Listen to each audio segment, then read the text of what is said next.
Alrighty, welcome to the Unlimited podcast, where we explore the habits, health, and mindset behind strength, energy, and transformation. Today, I've got our guest, Court. She's an amazing client of mine recently, but she's also an amazing boss babe and mum. So, Court, I'll let you introduce yourself and tell the listeners, a little bit about your recent fitness journey, being coached with me, and your fitness journey, because you've always been into being active and healthy. Thanks so much for having me today. I'm so excited. I am a 35-year-old mum of two. I have a 2.5-year-old and a 4.5-year-old. Originally from Victoria. Just coming up 12 months ago now, moved up to Cairns, and we absolutely love it. Yeah, like you've had a big year, first year and big move, other sides of the country. Yeah. We, 12 months ago was probably, 2 years ago, wasn't even on my radar that we would be living in Cairns. And in this last 12 months, we travelled to New Zealand for my husband to compete in the Ironman, where he qualified for the World Champs. We sold our house. We packed up our whole house and our lives in a camper trailer a few weeks after that, drove from Victoria to the other end of the country. We then went to Europe for 3 weeks. Just an unbelievable year. And then in that time, I've really been able to also focus on my health and start training with you. So I did train briefly with you too before I went to Europe. Made some really great work connections and friend connections, and then being able to train with you obviously this last 12 weeks as well. It's been a whirlwind. Huge. The last 12 weeks, we've been doing a transformation challenge with a group of ladies, and tomorrow we're going to celebrate with a photo shoot. So it is your first photo shoot? Yes. How are you feeling about it? I'm excited. Yeah. Yeah, I'm really excited. Awesome. I've been really pumped for it. Nothing I've done before. I know that I've worked really hard over these 12 weeks. And I think especially being with a triathlete, married to a triathlete, and he's been in very big prep the last pretty much 3 or 4 years. I've very much supported a lot of that, and I've had 2 babies in that time. So it was an agreement, and you as a mum naturally kind of put yourself on hold. So this 12 weeks very much is a huge celebration of me being able to really, I've even got a little bit tingly. Yeah. Of being able to really prioritize myself and be able to make my training and my habits really a priority and be fully supported in that. Tomorrow is very much like a celebration of that. Totally. So excited. I can't wait. And I'm so proud of your journey, and just getting to know you, a lot more over the past 12 weeks in particular. And you didn't mention one other thing, that you've gone from an employee role as well this year to really building your home business. Yeah, an online business. Something you've been in at 10 years. You've been in the space of naturopathy for 10 years. That's correct, isn't it? 12 now, naturopathy. Okay. Yeah, 15 as a massage therapist. Yeah. Okay. So how is that? How's that change been? So I've always been self-employed and kind of come in and out of being like subcontracting or being employed. But the big move, I know it's my passion. I love naturopathy in all aspects of it. But not being face-to-face all the time and really just going online with that and building an online brand, as well as, doing the big move and everything, has had its challenges, but I've really enjoyed the challenge because I think I know I've built it before. I've done it before. It looks a bit different, but I think the foundations of it are the same. So I know I can do it. It's just in a different way. Amazing, like the self-belief that you have used for your business, you probably also used being a mum, but you've also used in the gym. and your fitness and your nutrition. So, how do you feel about that self-belief just intertwining with all those different facets of who you are? Yeah, it absolutely shows up in all aspects. And I only just recently shared a post about how the brain doing hard things will build that resilience in being able to do more hard things. And yeah, that's a very big, a big belief and value in our family that, once you start doing, it's scary to do hard things, but when you can do them and you do more of them, it doesn't become so hard. And then, that's shown up in business, in my fitness journey, definitely in parenting, especially when you've done it once, but then when you do it the second time, you think it's the same and it's not. Because you're going, I've done this before, but it's not. It's different. Same, but different. But yeah, it definitely shows up in all aspects. I love that. So what is one fear you've faced that has strengthened your mindset? What? Moving. Is that okay? Yeah, absolutely. Yeah. Moving states, absolutely. Yeah. My whole life, I only ever grew up down on the Mornington Peninsula in Victoria. Wow, okay. So I have never moved. All of my friends are there. My whole family that I'm very, very close to, everything is there. So, moving to the other side of the country with no help. So we don't have any family here. I had one, I wouldn't even say friend. I hadn't even met her. It was through my husband and her friend that I knew up here. That was it. Yeah. So literally starting from scratch, there was a huge fear around the life that we had created, that we had worked so hard for, to then go, oh my God, what if this doesn't work? What then? And initially there was definitely a bit of attachment to what people would think. That left pretty quickly. I'm not attached to that at all anymore. But yeah, a little bit of told you so. And so that fear, absolutely. And then, it definitely hasn't been easy this 12 months. Like this, it's been a lot. Like we came up with new jobs, no support network, not really knowing anyone. Tried to find a rental, wasn't that easy up here as what we thought either. So we were in a camper trailer for even longer than what we thought. Like there was lots of things, and it's definitely had its, ups and downs. But again, we've kind of got through that, and we know it's not going to be as hard as what it was now. And so now I'm like, oh, what's the next bit? Yeah, you've done the hardest thing. In the hard bit, and it's worked out fine.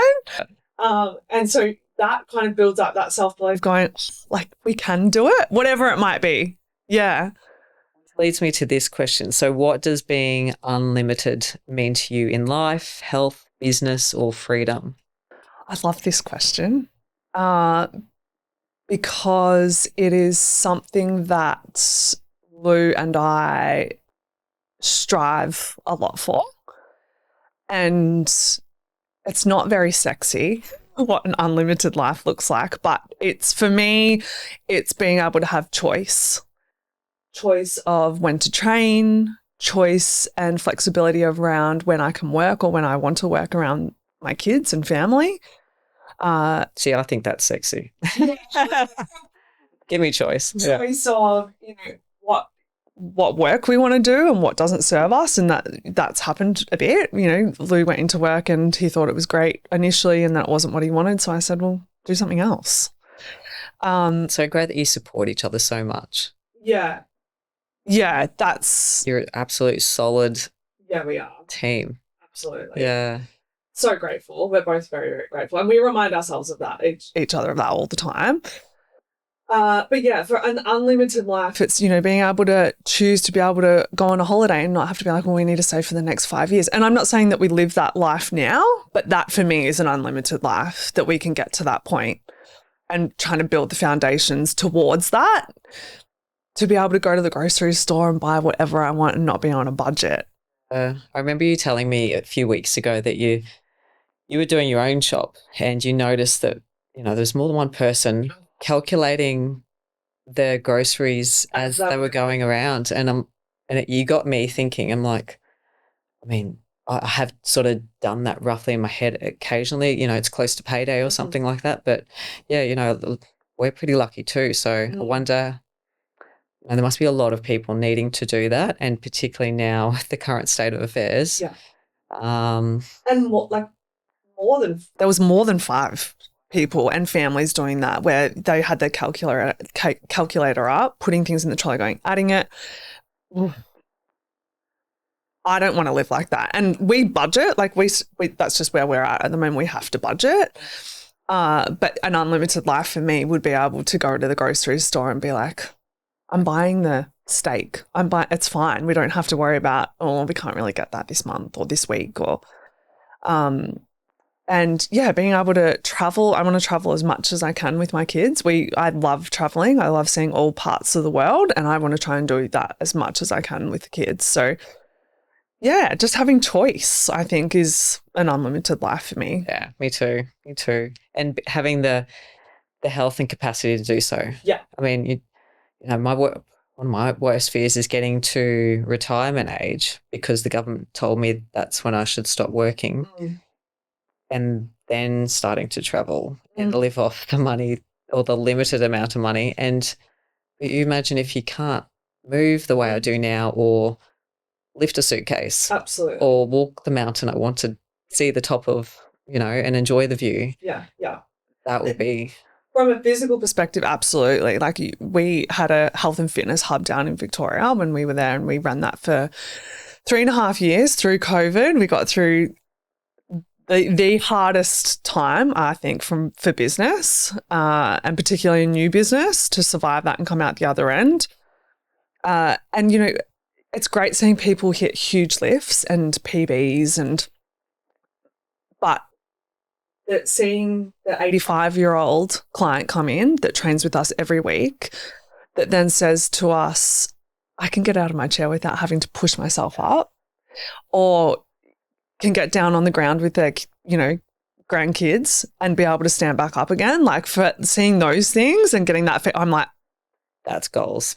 Yes, that's limited life to be able to do that, definitely. And I think hopefully that's the way modern medicine is going now, making people realise that you have to make it part of your lifestyle now. You can't wait. You can't rely on medicine, traditional medicine, or medication to give you strength. No. That's never going to happen. You need to be resistance training, eating well, living well, reducing toxins in your body. Get outside, do basic things that I guess were for decades not drilled into us or made obvious that a major priority. Yeah. Everything came so easy and quickly, and there goes choice. And yes, you're right, sunshine, like basic fresh air.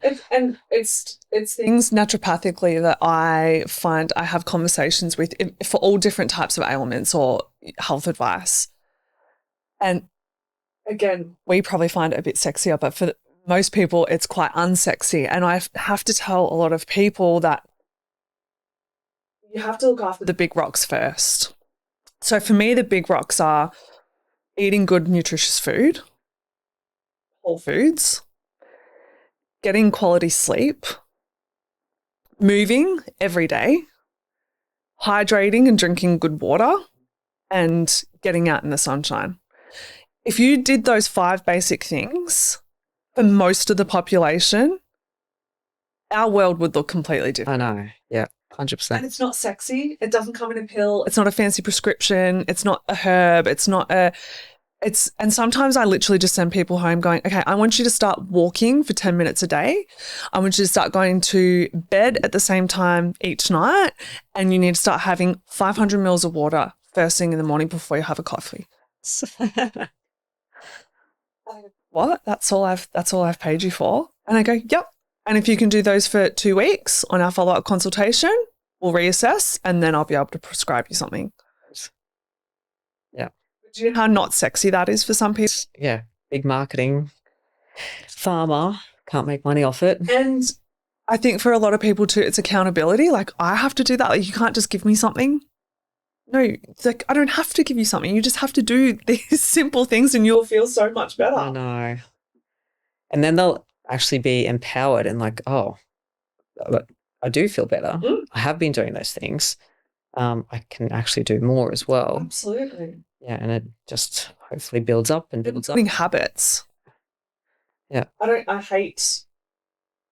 mean, I don't do it, but, you know, I think people can't sometimes expect, are you going to walk out with, you know, a long list of prescriptions or something? And I'm like, no, you just need to do these things for a week and then we'll reassess, because then you also do that and you set yourself up for success, as opposed to I've got to do 10 things. I didn't do any of that. Oh, I'm not going to feel any better.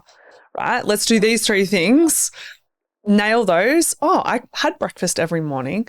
I started walking 10 minutes a day and I've put my phone down an hour before. I can do those things and I feel a little bit better. What else can I do now? Okay, well, now let's do this. Money, it doesn't take very much time. Beautiful. Yeah.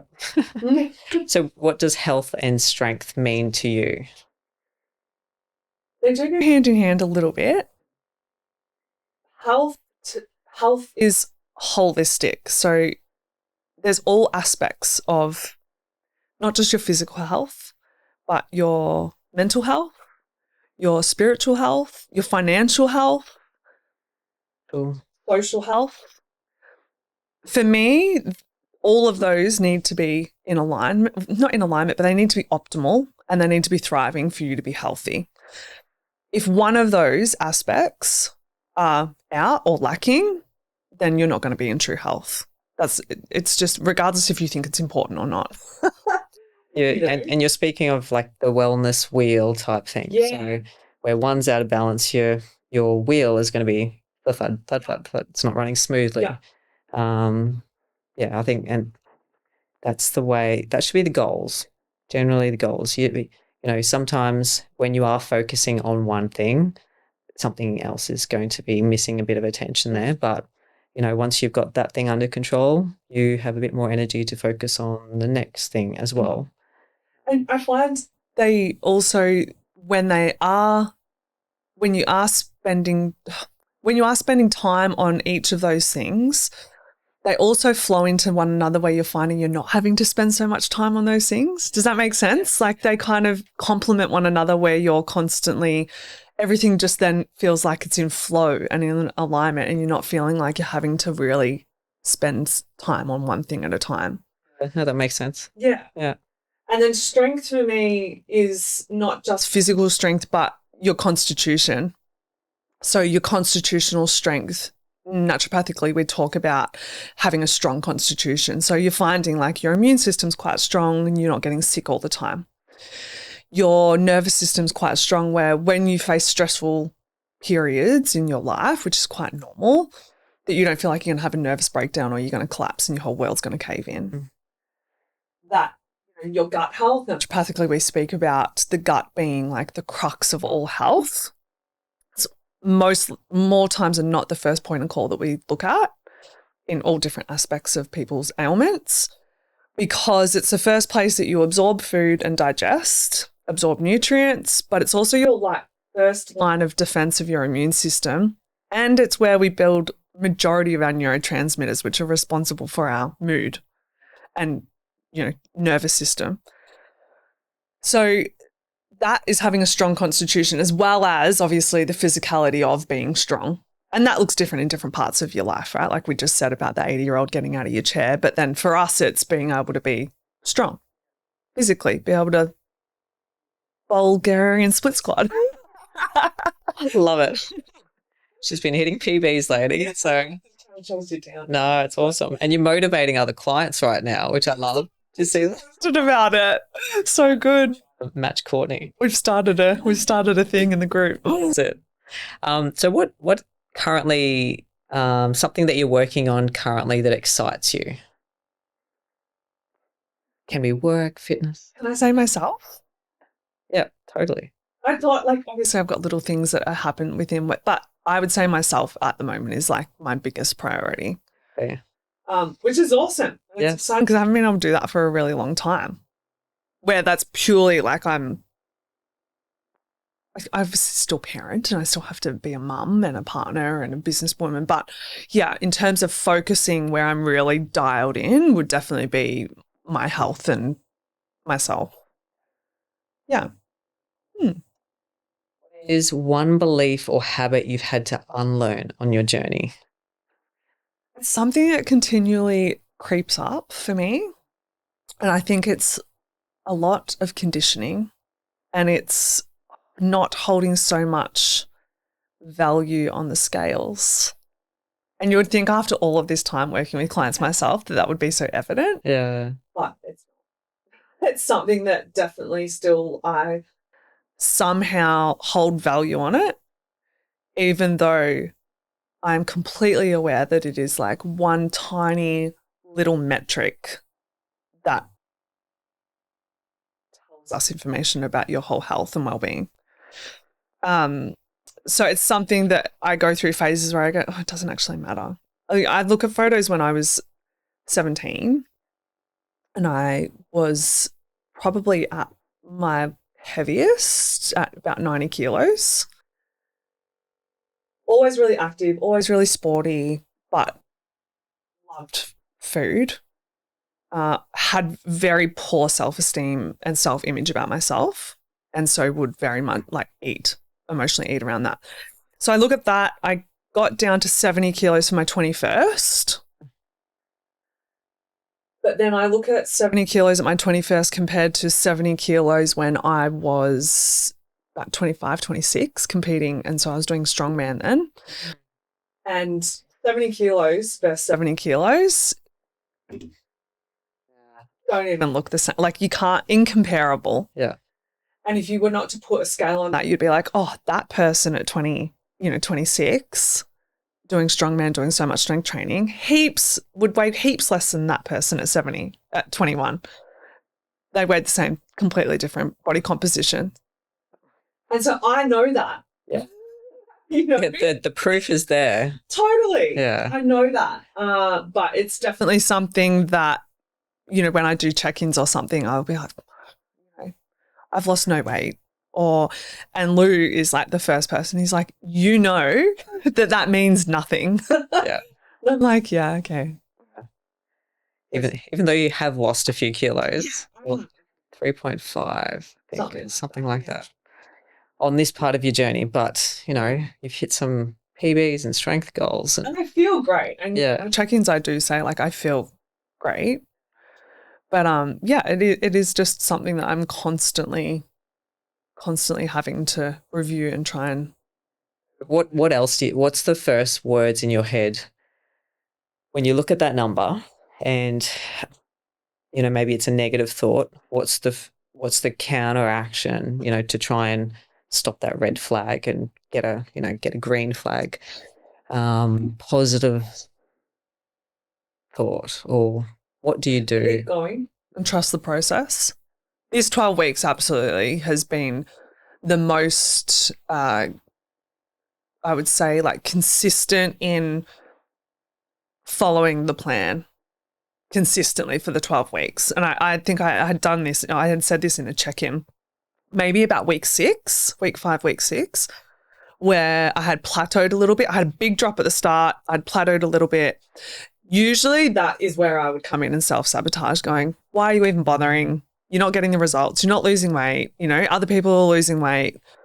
And we see that a lot. Don't worry about it. It's not worth, just stop. Like you might as well just keep doing what you were doing, because so that would creep in initially. Yeah. Where this 12 weeks in particular has very much been, you've signed up for it, you've committed to it, trust the process. And I feel great. Yeah. Awesome. Love it. What is a lesson you wish you had learned 10 years earlier?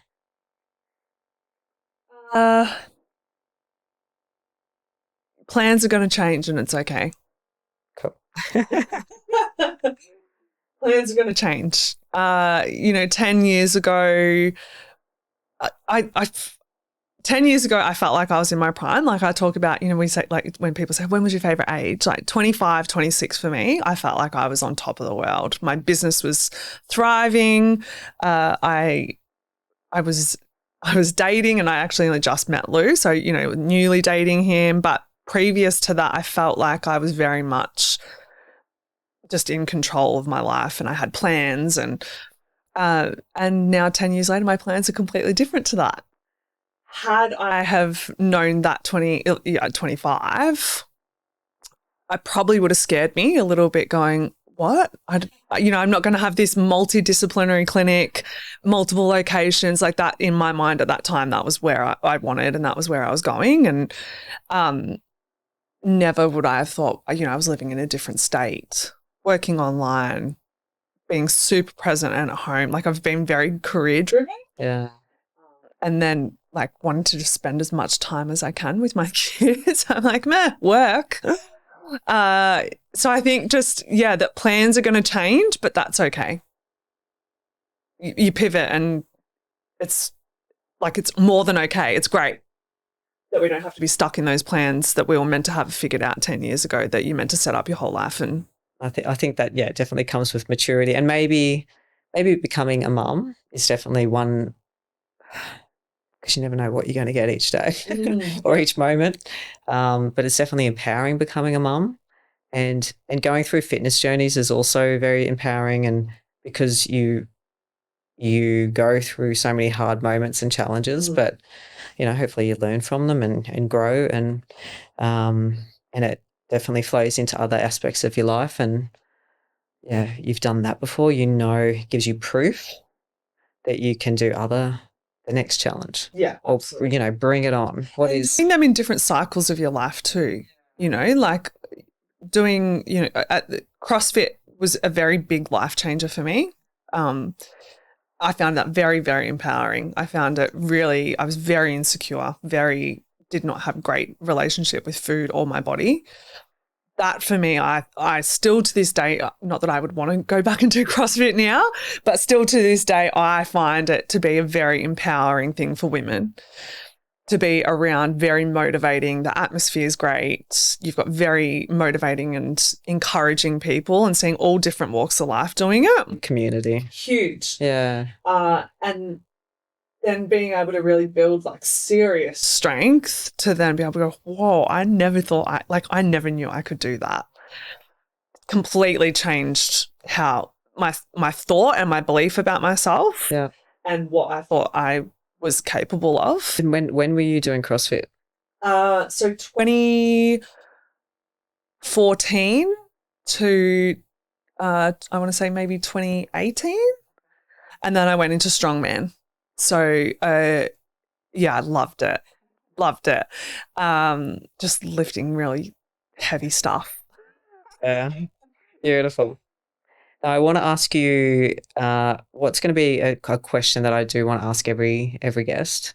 It's called the unlimited question. So, what habit has created the greatest transformation in your life? Consistency and just showing up, but not consistency of showing up the same every day. I think when consistency is mentioned, a lot of people believe that it's consistency of doing the same thing all the time. So you have to train the same amount, you have to train the same intensity, you have to eat the same. That's not consistency for me, because I've had such different seasons of my life. If I'm training as an example, consistency for me, particularly let's say when I moved up here, so I wasn't part of a gym. I certainly didn't have my own gym. I had 2 kids at home. My husband was working a lot, so I had no support network for me, it was doing 20 minutes on the floor of doing some body weight or doing a YouTube Pilates. Doing something. Actively moving. It was something. Regular frequency. Yep. Yeah. That to me was consistency. And then the next day it might have been able to be, we went out and it was an hour walk. And then it was getting into the gym and going 3 times a week. Whatever that looks like. doing something because you said you were going to do it. Totally. And just showing up. For me, that was the showing up for myself. And I wasn't doing it for anyone else. I wasn't doing it for Lou. I was doing it purely for me, because I knew that if I said that was what I was doing and I was showing up every day, whatever that looked like, I did it. As opposed to then that one day, oh, I can't be bothered. And then it snowballs to the next thing, oh, you didn't do it yesterday, maybe you can do it tomorrow. And then it's the end of the week and go, I'll start again on Monday. Yeah. It's just showing up. That's it. Yeah. And I think that bolsters your own confidence. Now you trust in yourself as well. Yeah.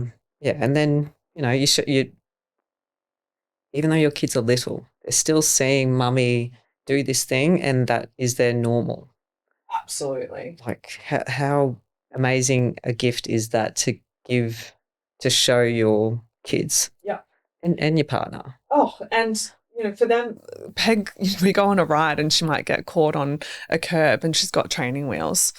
And so she'll be there and she'll be spinning. And I'll be like, oh, do you need help? She goes, no, I'm just exercising like Dad, because she sees Lou on the trainer.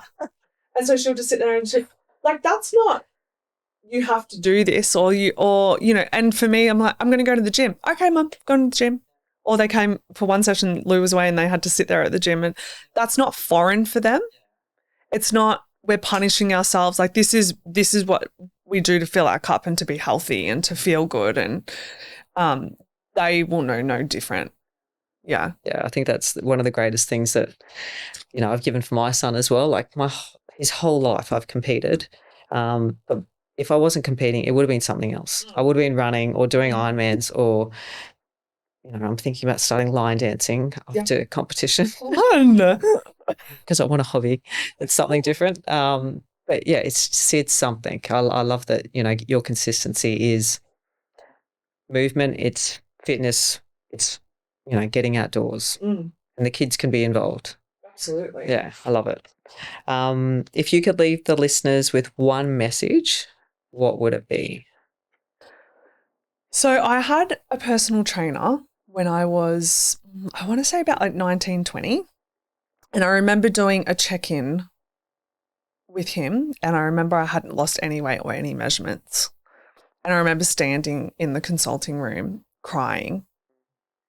And he looked up at me, and this will never leave me. And I feel like this has crossed into every part of my life. He looked up at me and he said, Court, if it were easy, everyone would do it. And that has stuck with me for my whole life. And I remember that I'm like, oh, yeah, I suppose. But for something probably so flippant for him to say, still to this day in business, having an online brand, doing different aspects of income streams, it feels hard. And you go, maybe I just go get a job, But that honestly comes back into my head all the time going, if it was easy, then everyone would do it. I love that. And at the gym, it's hard. Or, staying, for some people it's a little bit easier with nutrition. And I say this quite a bit because I know, I feel within my body, I have to be really on point with my nutrition to get desired results. I also know people that they can go and eat whatever they want at a certain point of their life and be able to be quite optimal health. I just know I don't have that luxury.